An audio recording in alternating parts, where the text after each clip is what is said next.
Hi, Tom. Hey, Bob. How are you? Can't complain. How are you doing? Terrific. Enjoying the weather down here in DC and my new grandson. So congratulations on the grandson. Thank you. As the cliche goes, all of the fun, none of the responsibility. Absolutely.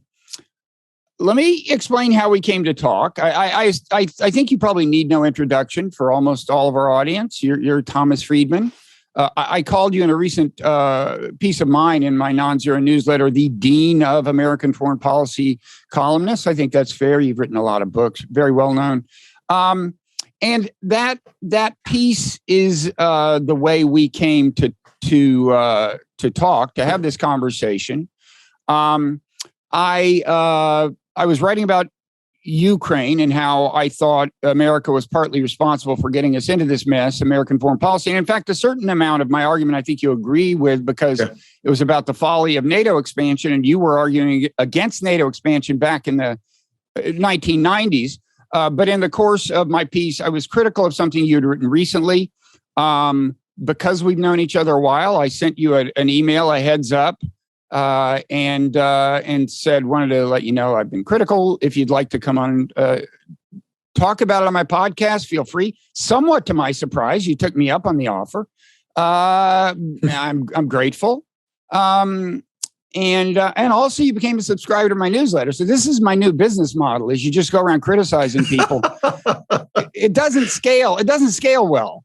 But, one per week, it's growth. It's growth. Well, I should say that, you sit where I sit, you get criticized a lot. So much of it, in my view, is sort of not on the level. It's sort of station identification by people who just kind of use you to tee off on whatever. But when I get thoughtful criticism, serious criticism that really, requires me to sit down and think more deeply about what I've said or respond, I always take it up. I take my serious critics seriously. And I think that's how you learn. So it was not at all surprising for me. So it's what I do.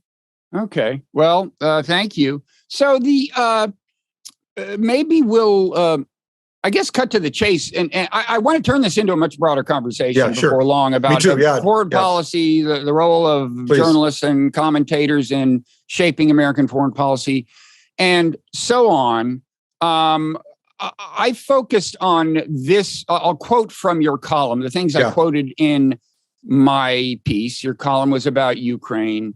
And you said Putin is a one-man psychodrama with a giant inferiority complex toward America that leaves him always stalking the world with a chip on his shoulder so big it's amazing he can fit through any door. A retired KGB, there are some ellipses in here, but you go on. Okay. A retired KGB agent who simply refuses to come in from the cold and still sees the CIA under every rock and behind every opponent.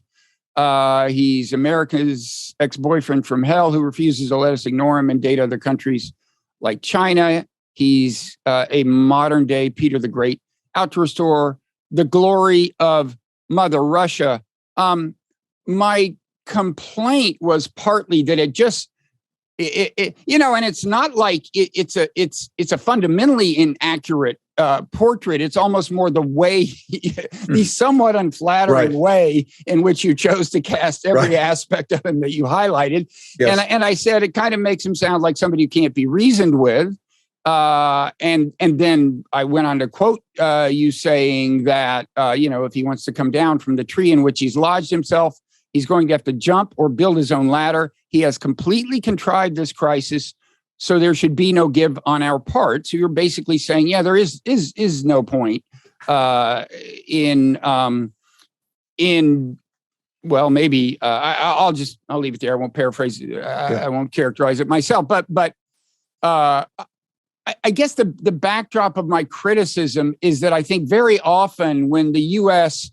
is in a kind of adversarial relationship, and often when there's the possibility of conflict looming, or maybe the possibility of a Cold War looming, perhaps with conflict mixed in, as is the case with both Russia and China, I think there's a tendency to start characterizing the leadership on the other side in very negative terms, which is often in order, but I think that can get in the way of thinking clearly about them, depending on the nature of the negative characterization. I mean, for example, one thing you've heard about Putin, Julia Yaffe some time ago kind of greatly annoyed me by saying Putin is crazy.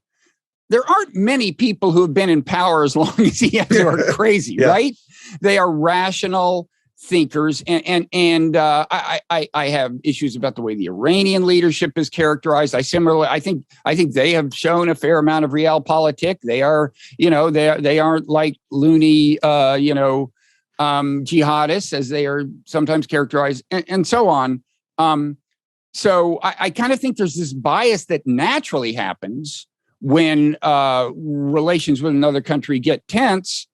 And I would encourage everyone with a job like yours to think about possibly neutralizing the tendency, fighting against it, as opposed to reinforcing it. So you take the general critique, right? Well, it's why I'm decided to respond to you, because I think there's a lot of legitimacy in what you said. And so the reason I listen to my serious critics is I think sometimes they have a point. But let me not give you my side. So you describe where you're coming from on this story, and you alluded to it before. I was against NATO expansion before it was cool. It was, in terms of the punditocracy, I was a one-man band. Back in the 90s, myself, Mike Mandelbaum from Johns Hopkins, Bill Perry, interestingly, was a quiet supporter of ours, then Secretary of Defense. Mm-hmm. I consider NATO expansion, as I wrote about at the time, a Versailles level imposition on the Russians.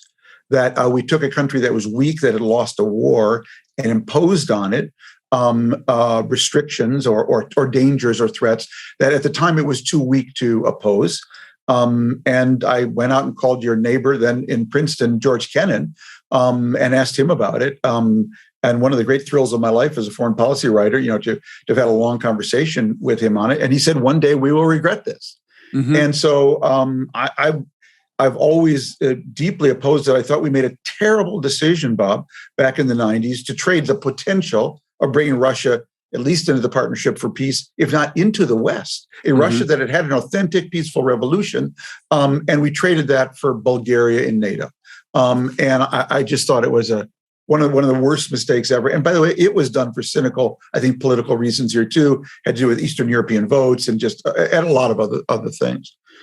So because of that, I come at this story a little differently, which is that, hey, I've been fighting for you guys, being empathetic to your interests for a long time before I ever sat down to write either my last column or before that. And at the same time, I also understand, you talked about Iran, talked about the Middle East. Without Russia's help, we'll never restore the Iran deal, which I thought was also one of the stupidest things we ever did, was to tear it up. And so, Russia was helpful the first time around in getting the deal to begin with. And by the way, this will only get the deal restored if Russia takes the nuclear fuel, basically, or the fissile material mm-hmm. off Iran's hands and store it. So I'm keenly aware that Russia, is a really important player and partner here. And at the same time, I've also watched Putin's behavior. I've watched how many journalists he's killed or have had jump out windows, how many people he's poisoned, how much money he's ripped off from the Russian economy, the civilian airliner, his missile shot down over Europe. And so because of that, I sort of lost my taste. I'm just speaking personally here for kind of being empathetic to this guy. I also see how he has behaved toward his own domestic. He's basically wiped out his domestic opposition, poisoned Navalny, and then jailed him. And so I think what you saw, I'm just getting you in my own head, a little bit coming out was a kind of screw you, pal. I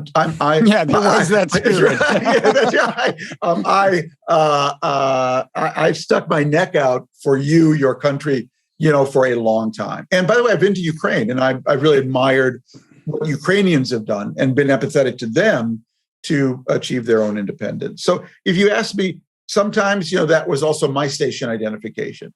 Now, okay, things have moved on then. And since then, I would be perfectly comfortable if we said to Putin. You withdraw from Ukraine. You agree to sort of Finlandize Ukraine, and we will agree.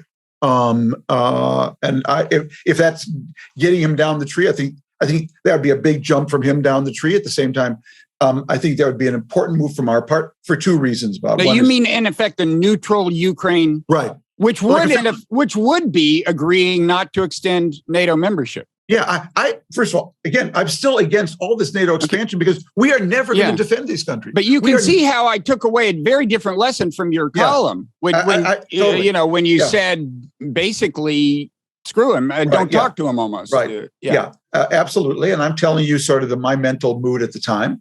But I'm telling you now, as things go forward, if he is ready to jump down from the tree by way of pulling back his forces, I would certainly be agreeable, just as an American citizen and someone who thinks about these issues, to create a Finland like Ukraine, where they're not in NATO and they're not under Putin's thumb. Because I think that also, if you ask me what Putin really cares about, Bob, it is actually not Ukraine and NATO, it's Ukraine and the EU.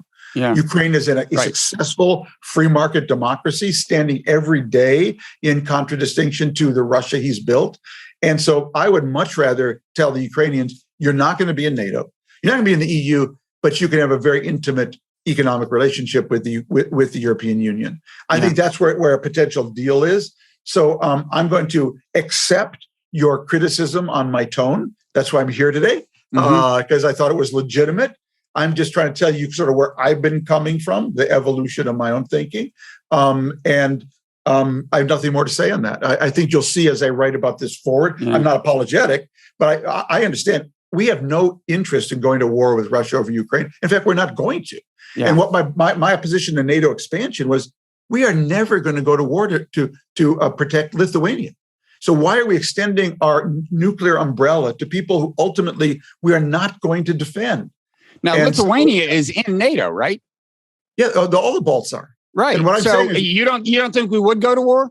No, that was to me even now that they're in NATO. How fraudulent NATO expansion was. Was that this was my critique 20 years ago? Don't extend our nuclear umbrella to countries we are not really going to go to war for when the crunch comes. And again, at the time, a lot of these countries, the Balts were not. But I mean, look at Hungary today. Am I going to go to war for Hungary? For Viktor Orban's Hungary? It's why I thought NATO expansion was a terrible idea back then. Can I just give you 3 words of advice? Please. Write that piece. Yeah. Okay? I mean, seriously, because this is one of my big gripes about the current discourse. Right. Yeah.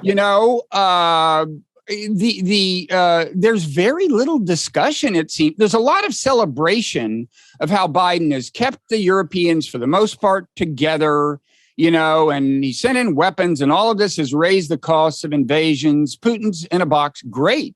But now you got to give him a way out of the box. And you have to accept, however much you dislike him, that it has to be a way that saves face with him, a way that is consistent with his political, constraints and his political goals.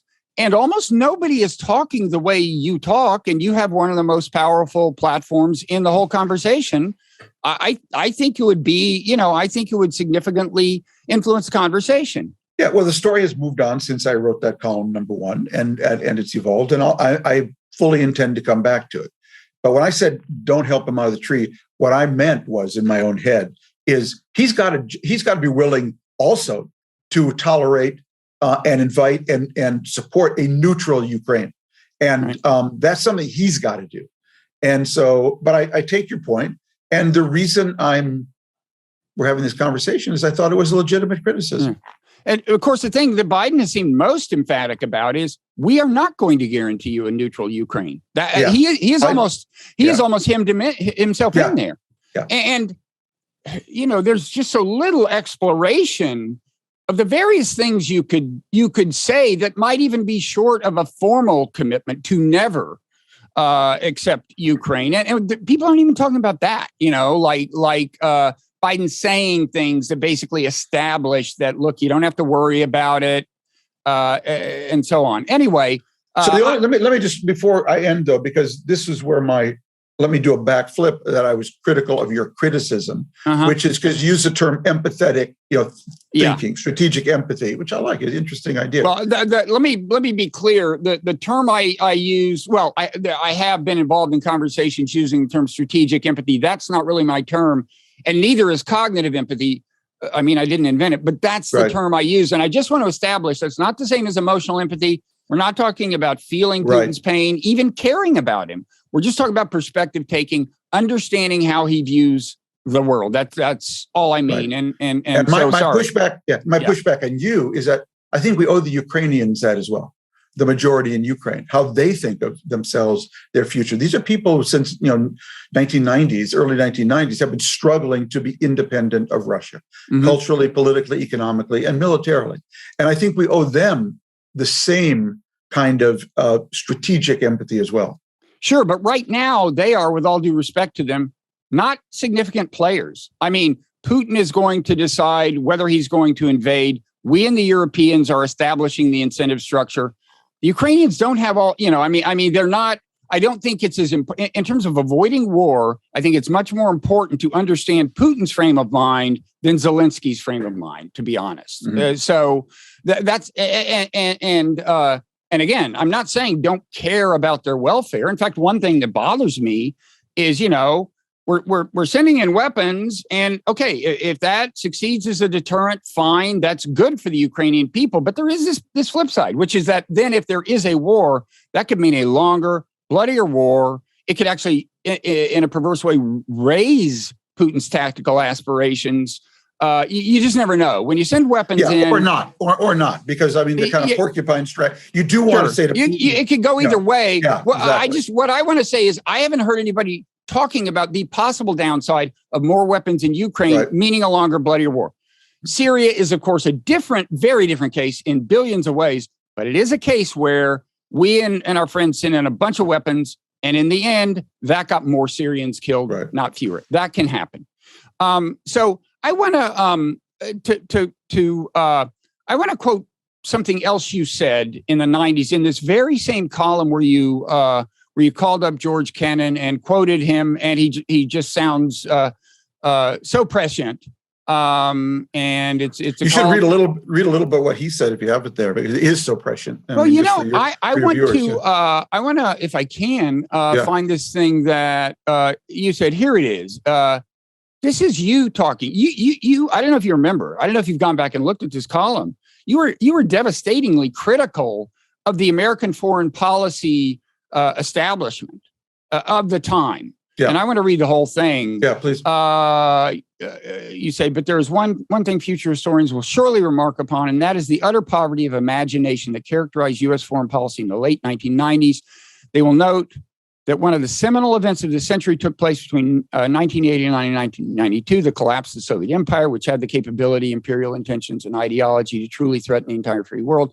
Thanks to Western resolve and the courage of Russian Democrats, the Soviet Empire collapsed without a shot, and so on. And then you say, and what was America's response? It was to expand the NATO Cold War alliance against Russia and bring it closer to Russia's borders. I want to continue because this is where you really bring down the hammer. Yes, you're right. Yes, tell your children and your children's children that you lived in the age of Bill Clinton and William Cohen, the age of Madeleine Albright and Sandy Berger, the age of Trent Lott and Joe Lieberman.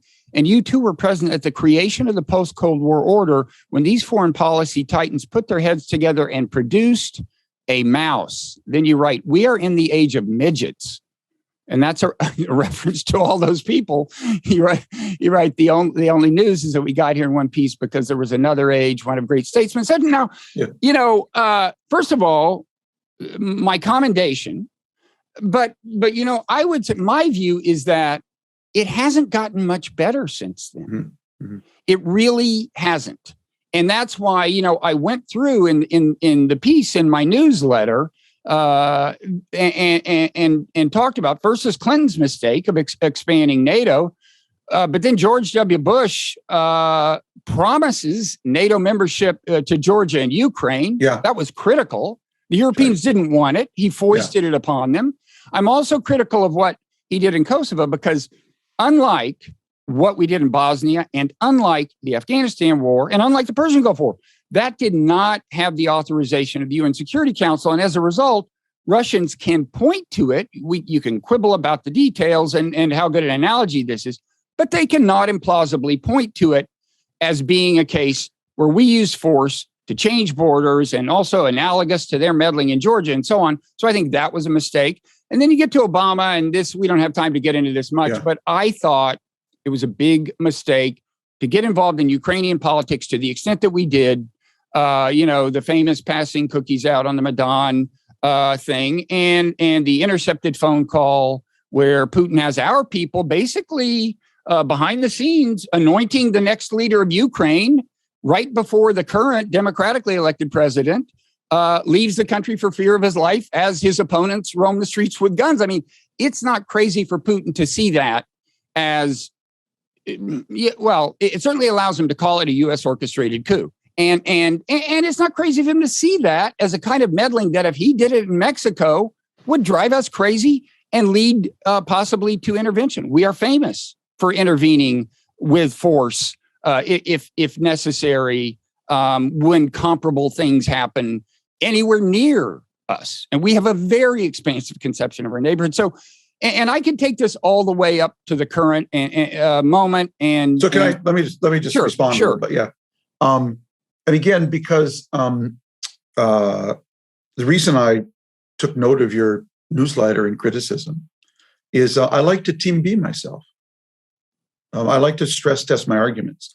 And what I learned from our little conversation and now our bigger conversation is not that I particularly say I was wrong, but that how much I took my personal dislike of Putin for what he was doing to the Russian people and a country that I thought also had huge human talent and deserved to be and capable of being a country with consensual politics, that could enable its people to realize its full potential. How much I've actually resented that, not to mention his meddling in our own election, and maybe twisted the knife a little bit more in this column than I normally would have, given my long-term view of this story.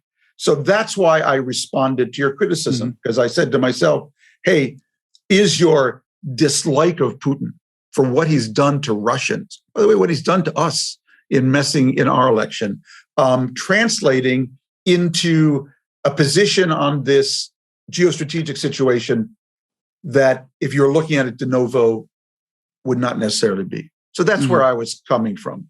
And one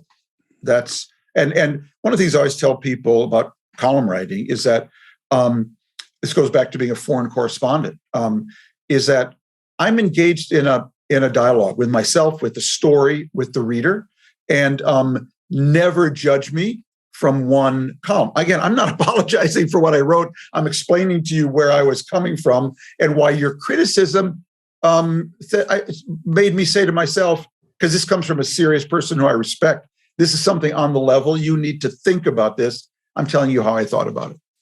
Well, that's great. And I really appreciate, again, that you I wouldn't be here right seriously. Now. Yeah, it wouldn't be here right now. I'm happy to say that. Yeah. I'm wondering what you think about my claim that, on balance, American foreign policy hasn't passed beyond the age of midgets, as you put it back in the 1990s. I mean, there have been ups and downs. I give Obama great credit for the Iran deal. That took work. So did I. I give him less credit. I don't think he thought Syria through. Just suddenly saying, we want, Assad must go. That's a big thing to say. And I think what he really didn't think through was Libya. In my column, I didn't have time to list all the things we've done that have driven Russia crazy. But just quickly, we got them to sign on, I don't know if they voted for it, but they didn't veto it, is the key thing, in the Security Council, to an intervention on humanitarian grounds. We were going to protect the civilian population. Midway through, we decided to turn it into a regime change operation. They felt betrayed, not crazily, I thought. And, it just seems to me it's a particularly glaring example, but we just have gotten in the habit of throwing our weight around just assuming that everybody's going to take it, because we have been the most powerful country in the world. We were the leader of the West during the Cold War. I'm, what is your assessment of, and again, I just think some fundamental, to get back to George Kennan, some fundamental features of good foreign policy, like just always putting yourself in the shoes of the other person, trying to clear away any personal feelings, and reminding yourself things are going to look different from their perspective. All politicians have interests. Leaders of other countries have interests. You may not like them, but you can't expect them to defy their kind of incentive framework. All of these basic psychological kind of accompaniments of good policy, I think, I just don't see in the people who have been guiding our foreign policy, including the ones who are doing it now. What's your take? Are we still in the age of midgets, or what? Yeah. So I really have to go back to the beginning of just sort of my own evolution as a columnist. And for me, Bob, the most searing experience I had is that I lived through a civil war in Beirut. So I saw a country fall apart before my eyes. And that gave me a certain bias toward order, frankly. It made me fear disorder. I saw real crazy disorder. I saw that societies can break down. And so if I had any bias in foreign policy, which reflected itself in my position on NATO expansion as well, it was, how do you get order, and then try to give order a positive slope toward decency, and then from decency to hopefully consensual politics. That's kind of so I'm a little bit of some people would accuse me of being a little tentative, or whatever you want. I don't even know what the right word is, but that's where that comes from. That changed one time in my life around after 9/11, and 9/11 completely knocked me off my game. I've talked about it. There's no question about it. I supported for democracy reasons, the intervention in Iraq, but I wanted it to be done under UN auspices because I knew it would be really hard, and I don't want to relitigate all of that now.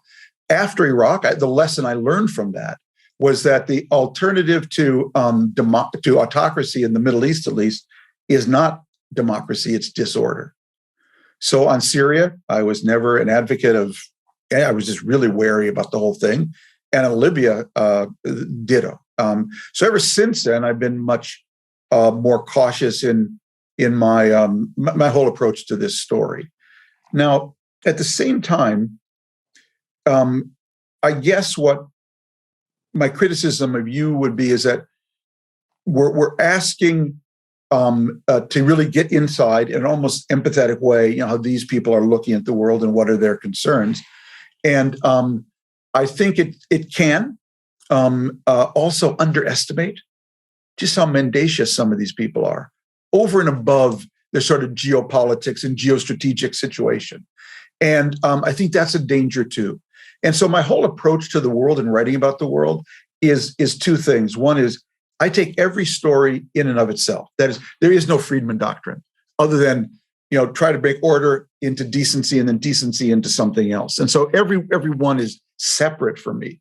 But the other is, I called it, Bob, my kind of tilt theory of history. If you as a stateswoman or statesman, if all you do on your watch is you take something that was tilted at a negative slope and give it a positive slope, you've done a huge thing.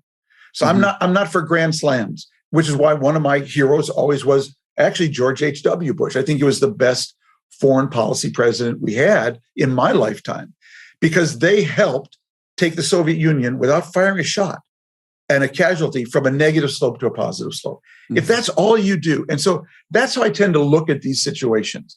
Can I take, whether it's Syria or Libya today, or the whole Russia story, China, can we take it from a negative slope to a positive slope? Now, let me add one other thing to this to bring you inside of my head. So I believe that often you have to hold three thoughts in your head at the same time when you're talking about foreign policy. So let me give you the example I give most. That's Israel. I think to think about Israel today, you have to hold three thoughts in your head at the same time. First thought, Israel's an amazing state. What it's created in 100 years by way of medicine, culture, agriculture, the absorption of people, technology, talent, Israel is an amazing place. Two, Israel does bad stuff. Israel does bad stuff in the West Bank to Palestinians. Now we see with this NSO thing, these are not very, Israel does bad stuff. And third, Israel lives in a deeply unstable neighborhood. Now, most people will tell you they'll give you only one of those. So Israel's great. Israel does bad stuff. If they live in a crazy neighborhood, leave them alone. No, I think to understand this place, you have to hold all three thoughts together in your head at the same time. And I will tell you the same about China. And this is, if you think my views on this are controversial, you should see how I get attacked on China. Because my view, I once wrote that there's only one thing worse than one-party autocracy, and that's one-party democracy, where one party is trying to govern and the other is trying to stick a spanner in the wheel all the time. Because I wrote, if you have a one-party autocracy like China and you have a reasonably enlightened leadership, by which I simply meant people who believe in physics, and engineering and Newtonian, laws, not that they are not nice to Uyghurs, that they can actually order from the top down a lot of the right things. Mm-hmm. And so what I'm always trying to do with China, I'm not at all comfortable with where we're going there either, if you've been reading my stuff. Maybe much more than on Russia. But on China, I'm basically saying, I don't want a Cold War here, folks. I don't want a new, digital Berlin Wall here. But here's what my frustration, which I think, again, you have to account for. Because I'm out there arguing, I may be the last sort of person arguing for a stable relationship with China. I'm not getting any help from them. I'm not getting any help from them at all. And that's sort of where I came to. What would you like them to do? What I always say to the Chinese is that if one day they would simply say, Tom, this bud's for you. It's true, we've been messing around on that can probably be arranged if it's just one beer. Right. No, and what I mean is that if you watch what happened on trade with China, it was always heads I win, tails you lose. And never did they sort of step back and say, okay, I'm going to be empathetic to you now. I see that our factories, our state-funded factories, have gutted Ohio. So I'm actually going to take some pain on myself in order to not to do it, to sustain the relationship, number one. The second thing I would like them to do is, would it be so bad? Remember the Australian foreign minister went on a radio station there 6 months ago and said, Sunday morning in Australia, it'd be really nice if China told us where the coronavirus came from. What was their reaction? We're not going to buy your wheat. We're not going to buy your coal. We're not going to buy your beef. We're basically going to economic.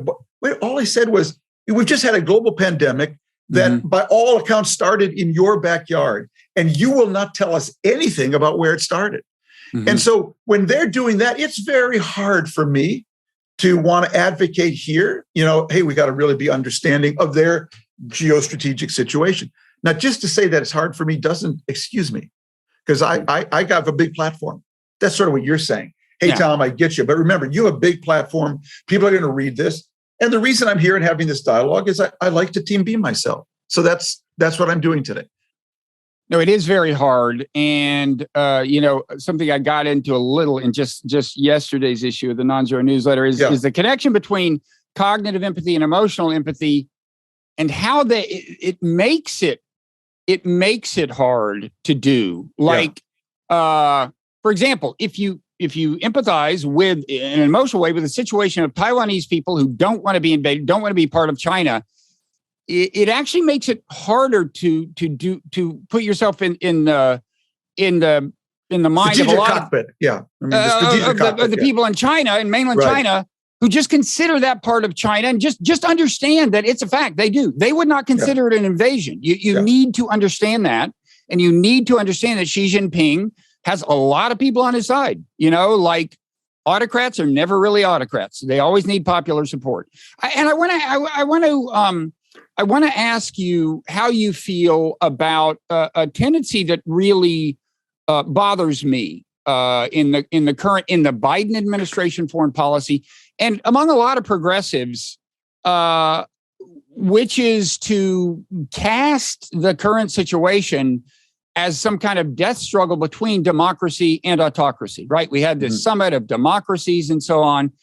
Now, my view is that is a self-fulfilling prophecy. I mean, to the extent that you say, hey, we're the Democrats, we're the good guys, you're going to make Russia and China more inclined to get together and work together with other authoritarian regimes, especially if you go around throwing economic sanctions in a semi-random fashion, but always in the direction of countries that you think need different leaders, Venezuela, Cuba, whatever. You're just kind of encouraging them. Well, you take my point, and this is kind of Biden's thing, right? It's okay. That's it. We have to go around and nourish democracy. I personally think that that's going to lead the whole world in a bad place. I love democracy. I don't think it's even the path to getting democracy spread. I'm curious what you think about this really. So let me. Yeah. Because I actually, especially during the pandemic, so I've visited China every year, I think since 1989, and so country I spent a lot of time in, and thinking about, and The World is Flat. It's actually my second largest book market. I sold more copies of The World is Flat there in China than anywhere else, and gotten paid for it. So, it's a country I think is just hugely important. And here's what happened in the last 2 years, Bob, because all things are also personal. So I was the speaker for the China Development Forum, did a bunch of webinars with Chinese organizations.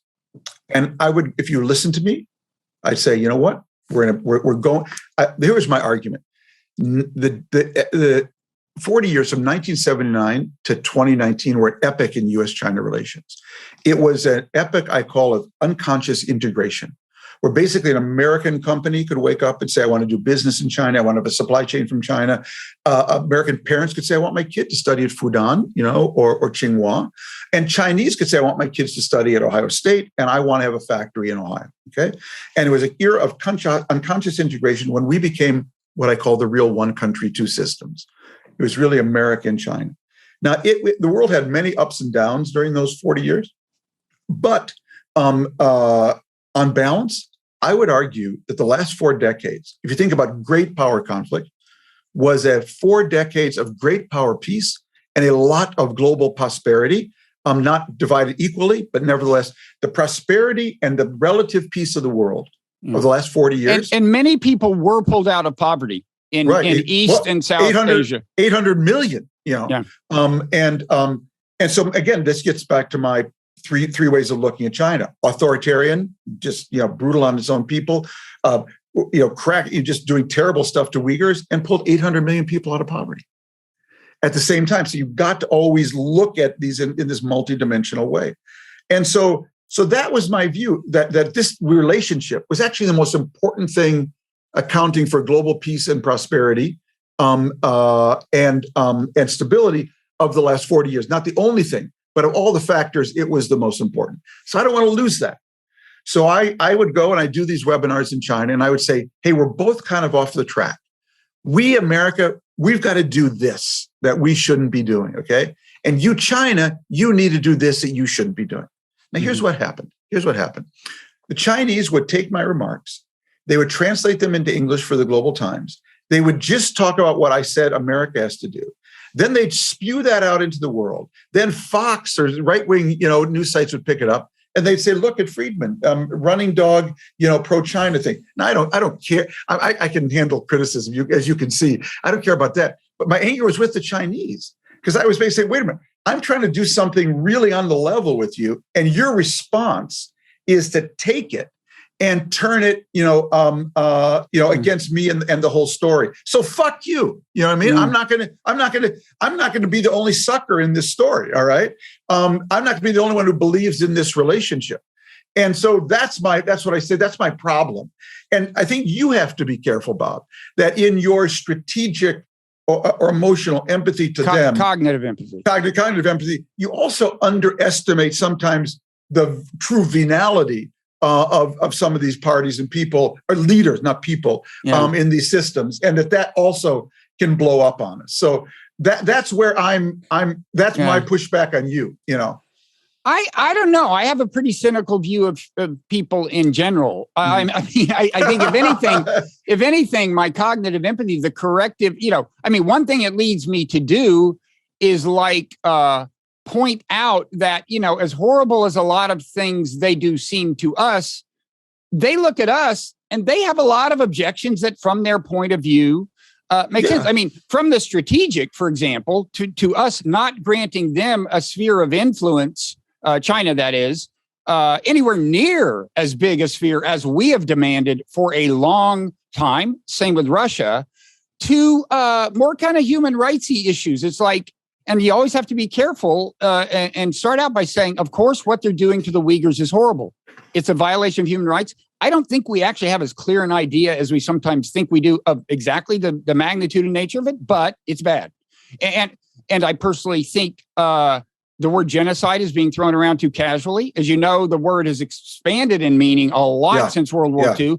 It's approaching the point where I don't know how much value it is. It's being used so widely and applied to so many things, but I think we need to be careful in our language. Again, what they're doing is horrible. At the same time, there are things that other countries can point to that we just don't think about. If they say, so wait, you're born in America as a black male and your chances are almost 1 in 3 of winding up in prison. There's something wrong with your society. Is that not a human rights issue? Especially when some of these people are committing drug crimes that if you're a white suburban teenager, you're not going to get arrested for. Or countries that just say capital punishment, that's primitive, or this or that. I could go on, but I don't, or even little things like when you say these leaders they're willing for people to die for their political advancement. Well, Bill Clinton let a mentally retarded man get executed to increase his chances of being elected president. And you point to there are decisions made all the time by American leaders abroad where they know a bunch of civilians are going to get killed in the long run because they made that decision. Now, they didn't personally put them in prison, but I'll stop now. I just think we always, have to, anyway, I deny that I underestimate the venality of any human being, including you and me. Let me just say one broader thing, because it gets to, so when I was an undergraduate, when I was back in Minnesota growing up, I wanted to be David Halberstam of the Middle East. I wanted to cover the Arab Muslim world. That was not a natural thing for a Jewish kid from Minnesota. And back in the 70s, it was actually thought of as an impossible thing. The New York Times would not actually let a Jewish person cover Israel or the Arab world. Is that right? Yeah. That was an unwritten rule. They thought they broke it with David Shipler. They were constantly overcoming. It turned out he just looked Jewish. So they actually broke it with me. So I was the first he was not Jewish? No. But he just looked Jewish. So that was, I was actually the first Jewish person to cover the Arab world for the New York Times and for and from Israel. But actually preceded that, because I didn't start at the New York Times. I started at UPI. So I went to graduate school. I sort of a classic British Arabist education at Oxford. And when I graduated from Oxford, I applied to AP and UPI. But I knew I had to answer one question. How can a Jew be objective about the Middle East? And so I actually thought about this a lot, actually with my friend Michael Sandel, who I went to graduate school with.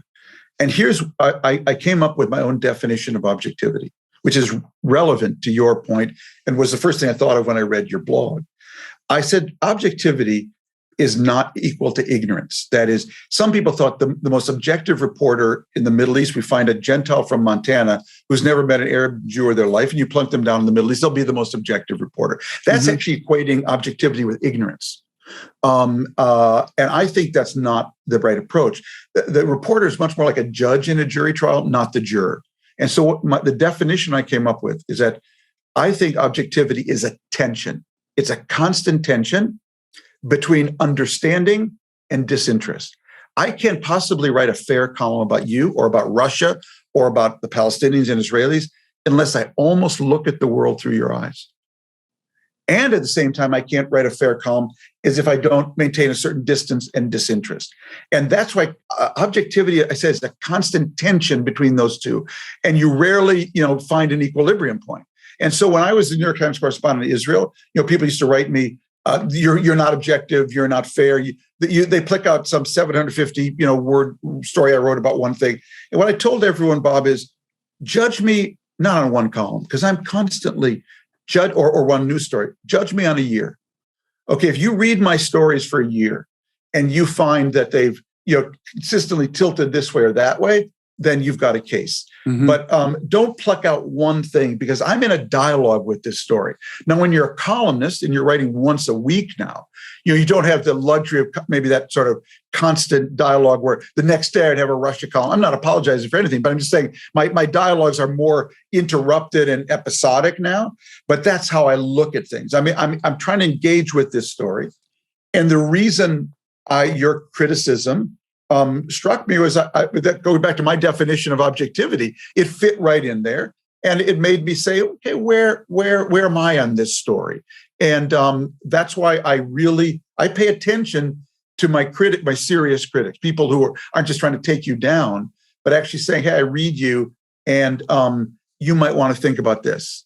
Now, I don't know how that will come out in my next column, but what you said is not like something from outer space for me. It actually fits into how I look. Well, it does. The world. Yeah, it does. So that's why. And I had the same challenge covering Palestinians versus Israelis, or Israelis versus Iran. I'm always testing myself on that. Yeah. But the flip side is you can also be too understanding and miss things that way as well. And so that's why it's a constant tension. Yeah. I know you got to go shortly. Let me say a couple of things. I mean, first of all, the backdrop for everything I've said about the way we need to look at foreign policy and how much attention we should be paying to like internal issues within countries that we think could be remedied. And I think, frankly, we need to pay less attention to that and more attention to engaging countries in a constructive way and avoiding war and stuff. And the backdrop for all that is, I think, as much as people do talk about climate change and should, I think there's a failure to appreciate that is just one of many problems that are like climate change generically, in that they are potentially existential and, or at least collectively potentially existential, and call for coordination and cooperation among nations broadly. Okay. Obviously, nuclear arms, but whole new kinds of arms races. Bioweapons is a real challenge. Weapons in space, cyber weapons. For that matter, do we want to address the dicey ethical issue of human genetic engineering in the context of a Cold War where we're worried like the Chinese are engineering super soldiers?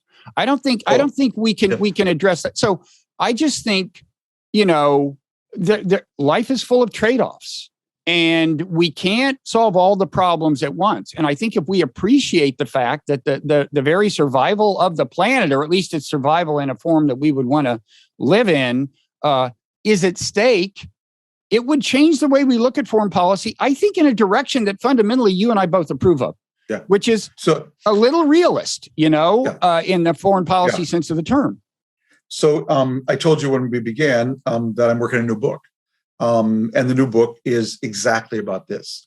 My basic argument in a minute is that why is every political party in the world blown up? Basically, if you look around the world, the Tories became a Brexit party, the Liberals disappeared, Labour became Marxist, Republicans became a Trump cult, Democrats are blowing up before our eyes. I mean, it's actually going on everywhere. I argue because those parties were born of the Industrial Revolution and a response to the Industrial Revolution. And my argument is we're going through a new Promethean moment right now. If you think of printing press, scientific revolution, agricultural revolution, industrial revolution, and we're going through this new moment right now. And this new moment is basically defined by two cycles: a virtuous cycle in technology, sensing, processing, learning, sharing that gets faster and faster, and a vicious cycle in climate. Okay, and what they are doing is blowing away the walls, ceilings, and floors that defined left-right politics for the industrial age. And what they're doing is making the world, giving it attributes of a difference of degree that's a difference of kind. The world's gotten really fast. That's about education, the pace of change in technology. It's gotten really fused. We're now not interconnected, not interdependent. We're fused. It's gotten really deep. Technology's gone so deep. You just alluded to one of those technologies, DNA altering technology, genetic engineering. It's gotten really dual. Everything's dual use now. Everything, because anything that's digital is dual use. It's gotten really open. Anyone can play. And it's gotten really fragile because we're also interconnected. A virus in Wuhan can end up in Washington, faster than ever. And the simple thesis of the book is that the only way to govern and stabilize that world is through what I call complex adaptive coalitions. You cannot solve any of those problems without complex adaptive coalitions. And I take that from nature. Which are the most stable ecosystems in nature? Which ones thrive when the climate changes? Those that have complex adaptive networks built on healthy interdependencies. So I become a non-zeroan late in life. Okay, I got there a different way. That's why your critiques, your arguments, you're kicking on. I'm writing a whole book about this. I'm going to be so much more non-zero than you when I'm done. But that's where I'm coming from. But the tension there, again, my tension there is I know that's where we got to go. I'd like to go there. I even use my column to urge us there. And then I do get sand kicked in my face from the Chinese and the Russians as well when I'm the one trying to be the empathetic one. So I urge you to also just keep that in mind next time you do your critique of me. But that's why I am here talking to you, because I think ultimately we've always agreed we have a long relationship. I knew where you were coming from.